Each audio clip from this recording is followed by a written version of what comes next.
অভয়াকে স্মরণে রেখে রাজ্যে অপরাজিতা বিল আনলেও কেন্দ্রীয় সম্মতি না মেলায় সেই বিল আটকে রয়েছে। ধনধান্য অডিটোরিয়ামে চিকিৎসার আরেক নাম সেবা অনুষ্ঠানে অভিযোগ করেছেন মুখ্যমন্ত্রী মমতা বন্দ্যোপাধ্যায়। অনুষ্ঠানের শুরুতেই আর্জি করে ধর্ষিতা এবং নিহত তরুণী চিকিৎসকের পরিবারকে সমবেদনা জানিয়েছেন মুখ্যমন্ত্রী মমতা বন্দ্যোপাধ্যায়।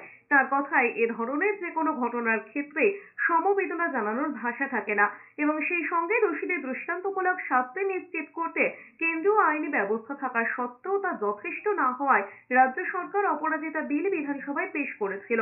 ইতিমধ্যে বিলটি রাষ্ট্রপতি সম্মতির জন্য পড়ে রয়েছে। তৃণমূল কংগ্রেসের তরফে সাংসদরা সম্প্রতি সেই বিলটিকে সম্মতির জন্য রাষ্ট্রপতির সঙ্গে দেখাও করেছেন। আর তারপরে কর্মস্থলে পুরুষ কর্মীদের ও মহিলা সহকর্মীদের সুরক্ষার দায়িত্ব নেওয়ার আবেদন করেছেন মুখ্যমন্ত্রী মমতা বন্দ্যোপাধ্যায়।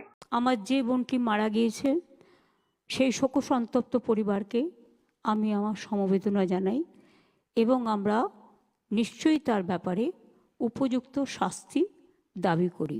আপনারা নিজেও জানেন, আমি নিজেও রাস্তায় হেঁটেছি এর জন্য, এবং আমাদের সরকার একটা অপরাজিতা বিলও করেছে, পাশ করেছে, সেটা পড়ে আসি। এইসব ঘটনা যাতে না ঘটতে পারে আমি আমার ভাইদের ওপর দায়িত্ব দিচ্ছি।